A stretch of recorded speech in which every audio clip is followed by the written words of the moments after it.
Professor Yunus সরকারের interim সরকারের সময়ে আমরা যে মবের রামরাজত্ব দেখেছি এবং সেই মবগুলোর যারা পৃষ্ঠপোষকতা করেছেন বলে নানাজন অভিযোগ করেছেন, তারা এখন উল্টো মবের অভিযোগ করছেন নতুন সরকারের আমলে। বিএনপি সরকার যখন ক্ষমতায় এসেছে তখন প্রফেসর ইউনূস সরকারের আমলে যারা মবকে উৎসাহিত করেছেন, মববাজদের বিভিন্নভাবে লেলিয়ে দিয়েছেন, মবকে অস্বীকার করেছেন, প্রেশার গ্রুপ বলেছেন, মবের পৃষ্ঠপোষক হিসেবে যাদের নামে অভিযোগ শোনা গেছে, তারা এখন নতুন করে অভিযোগ করছেন যে তাদের বিরুদ্ধে মব হচ্ছে। এবং তাদেরই একজন সাবেক উপদেষ্টা, যিনি এনসিপির মুখপাত্র আসিফ মাহমুদ সজীব ভুঁইয়া, তিনি অভিযোগ করেছেন সাকিব আল হাসানের ভক্তরা দুদকে মব করে তার নামে নাকি অভিযোগ করেছে, অর্থাৎ আসিফ মাহমুদ সজীব ভুঁইয়ার নামে অভিযোগ করেছে। কিন্তু আমরা বাংলাদেশ প্রতিদিন এবং কালের কণ্ঠের একটা বড় প্রতিবেদনে দেখেছি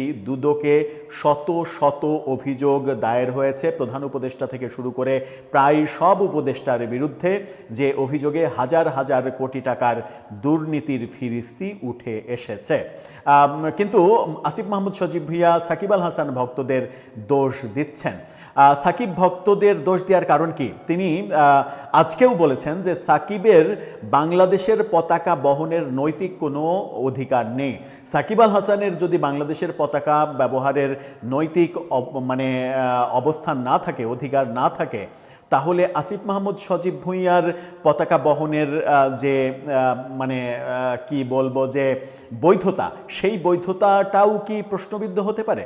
চলুন একটু জেনে দেখি সাকিব আল হাসানের ভক্তদের কি অভিযোগ করলেন দুদকে আসিফ মাহমুদ সজীব ভুঁইয়ার বিরুদ্ধে একগাদা দুর্নীতির অভিযোগ কারা করলেন, কি বলছেন তিনি। থাকবেন পলিটিক্স টিভির নিয়মে। বলছিলাম, সাকিবের ভক্তরা আসিফের বিরুদ্ধে দুদকে অভিযোগ করেছে এবং সেই অভিযোগের পরিপ্রেক্ষিতে দুদক ব্যবস্থা নিতে পারে, এরকম একটা শঙ্কা যখন জেগেছে, তখন আসিফ মাহমুদ সজীব ভুঁইয়া এরকম অভিযোগ করছেন।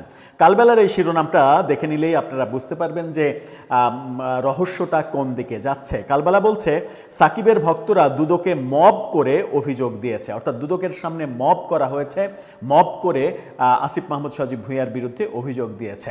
যারা এতদিন মবকে লালন পালন করেছেন, মবকে পৃষ্ঠপোষকতা দিয়েছেন, মবকে অস্বীকার করেছেন, প্রেশার গ্রুপ হিসেবে আখ্যা দেওয়ার চেষ্টা করেছেন, যার পরিণতি আমরা দেখেছি প্রথম আলো, ডেইলি স্টার, ছায়ানট একেবারে সারকার হয়ে গেছে, তারা এখন মবের আতঙ্কে আছেন। এমনকি এরকম খবরও একটা দেখেছি আমরা, কালের কণ্ঠ একটা খবর দিয়েছে, সেটা হচ্ছে যে সরকারের সাবেক সরকারের সাবেক উপদেষ্টারা সরকারি বাড়ি ছাড়তে চাচ্ছেন না মবের ভয়ে। তারা ভয় পাচ্ছেন যে তাদের বিরুদ্ধে মব হতে পারে। কিন্তু তারা তো এটা প্রতিষ্ঠিত করে গেছেন যে বাংলাদেশে কোনো মব নেই, কোনো মব হয় না, তাদের আমলে কোনো মব হয়নি। সুতরাং মব কোত্থেকে আসবে, সেই প্রশ্নটা উঠে আসছে নতুন করে। কি বলছেন আসিফ মাহমুদ সজীব ভুঁইয়া? ক্রিকেটার সাকিব আল হাসানের ভক্তরা দুর্নীতি দমন কমিশনে মব করে অভিযোগ দিয়েছে বলে মন্তব্য করেছেন আসিফ মাহমুদ সজীব ভুঁইয়া। রাজধানীর শ্যামপুরে এনসিপির ইফতার মাহফিল শেষে তিনি এই কথা বলেন আজকে। আসিফ মাহমুদ সজীব ভুঁইয়া বলেন, সাকিব আল হাসানকে খেলতে না দেওয়ার কারণে তার ভক্তরা দুদকে মব সৃষ্টি করে। খুবই ভালো কথা। তিনি বলছেন যে তার ভক্তরা দুদকে মব সৃষ্টি করে, খেলতে না দেওয়া যদি অপরাধ হয় তাহলে আমি অপরাধী। সাকিবকে খেলতে না দেওয়া কি অপরাধের মধ্যে পড়ে না? আপনি কি মনে করেন যে সাকিবের বিরুদ্ধে যা যা করা হয়েছে সেগুলো ঠিকঠাক করা হয়েছে? সেই প্রশ্নটা অনেকেই তুলছেন এরই মাঝে। ইফতার মাহফিলে দেওয়া বক্তব্যে তিনি বলেন, নাগরিক সমস্যা সমাধানের মধ্য দিয়ে নতুন রাজনীতির বিনির্মাণ করতে চায় এনসিপি। আগামী স্থানীয় সরকার নির্বাচন নিয়ে তারা কাজ করছে। এই অনেক কথা বলেছেন, কিন্তু অনেক কথার মধ্যে মোদ্দা কথা এবং মূল কথা, বড় কথা হচ্ছে সাকিবকে খেলতে দেয়া হয়নি, এই কথাটা তিনি নিজে স্বীকার করে নিয়েছেন। অর্থাৎ সাকিব যে বাংলাদেশ দলে খেলতে পারেননি, সাকিব যে দেশে ফিরতে পারেননি, সাকিবের কাছ থেকে যে জাতীয় দলে খেলার অধিকার কেড়ে নেওয়া হয়েছে, সেটা তিনি স্বীকার করে নিচ্ছেন। এখন প্রশ্ন হচ্ছে যে সেটা কি তিনি ঠিক করেছেন নাকি ভুল করেছেন? বর্তমান সরকার এসে সাকিব যেন দলে ফিরতে পারে সেই উদ্যোগ গ্রহণ করেছে। তাহলে কি বর্তমান সরকার ভুল সিদ্ধান্ত নিল সাকিবকে দলে ফেরানোর উদ্যোগ নিয়ে? প্রশ্নটা এখানে। আর সাকিবের ভক্তরা মব তৈরি করে দুদকে তার নামে অভিযোগ করছে, ব্যাপারটা কেমন কেমন যেন লাগে, কারণ মবের তো কোনো অস্তিত্ব নেই বাংলাদেশে। আমরা তো আরও 2-3 দিন আগে পত্রিকার মাধ্যমে জেনেছি যে দুদকে আপনার বিরুদ্ধে, আপনার সহ আপনার সরকারের প্রধান উপদেষ্টা থেকে শুরু করে প্রায় সব উপদেষ্টার বিরুদ্ধে একের পর এক অভিযোগ উঠছে, এবং সব থেকে রেকর্ড সংখ্যক অভিযোগ আসিফ মাহমুদ সজীব ভুঁইয়ার বিরুদ্ধেই উঠেছে।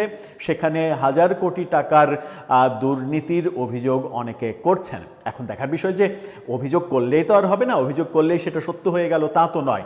অভিযোগই, কিন্তু সেটা প্রমাণ করতে হবে, প্রমাণ হলে শাস্তির আওতায় আনতে হবে, সেটা একটা ব্যাপার। কিন্তু আমরা ভিন্ন চিত্র দেখেছি। ভিন্ন চিত্র কি? সেটা হচ্ছে যে তাদের সরকারের আমলে শুধুমাত্র অভিযোগের ভিত্তিতে হাজার হাজার মানুষকে, নিরপরাধ মানুষকে জেলে রাখার অভিযোগ অনেকে করেছেন একের পর এক, এবং তার মধ্যে বরেণ্য সাংবাদিকরাও আছেন, যেমন আনিস আলমগীর। আনিস আলমগীরের একমাত্র অপরাধ কী ছিল? প্রফেসর ইউনূসের সমালোচনা করা। প্রফেসর ইউনূসের সমালোচনা অনেক বেশি করে ফেলেছিলেন তিনি, হয়তো একটু বেশি মারাত্মক এবং আক্রমণাত্মক শব্দ ব্যবহার করে ফেলেছিলেন, সেই জন্য তাকে সন্ত্রাস দমন আইনে জেলে ভরা হয়েছে। ব্যাপারগুলো তো আমরা দেখেছি, এবং সব কিছুই অভিযোগের ভিত্তিতে করা হয়েছে। এর আগেও রিপোর্টার্স ইউনিটে মুক্তিযোদ্ধাদের সমাবেশে সাংবাদিক, মুক্তিযোদ্ধা, শিক্ষকদের যেভাবে হেনস্থা করে রাত পর্যন্ত আটকে রেখে গভীর রাতে নতুন মামলা করে সন্ত্রাস বিরোধী আইনে তাদেরকে কারাগারে দেয়া হলো, সেখানে সাংবাদিক, শিক্ষক, ঢাকা বিশ্ববিদ্যালয়ের শিক্ষকরা ছিলেন।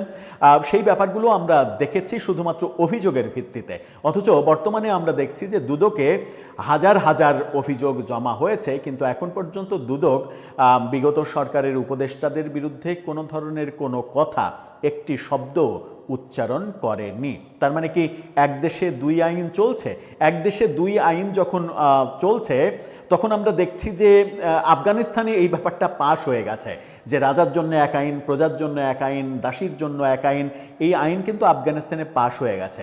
বাংলাদেশেও কি অজান্তে সেই আইনটা পাশ হয়ে গেল নাকি, যে কারো বিরুদ্ধে শুধুমাত্র অভিযোগের ভিত্তিতে জেলে দিয়ে দেওয়া যাবে, কিংবা তাকে জেলে পচে মরতে হবে, আর কারো বিরুদ্ধে হাজার হাজার অভিযোগ থাকলেও সেটা প্রমাণ না হওয়া পর্যন্ত তার বিরুদ্ধে কোনো গ্রেপ্তার কিংবা দেশ থেকে নিষেধাজ্ঞা কিংবা এই জাতীয় কোনো কিছু হবে না? দর্শক, আপনার কাছে কি মনে হয়? সাকিবের ভক্তরা কি এতই বেশি উচ্ছৃঙ্খলতা সত্যিই দেখিয়েছে?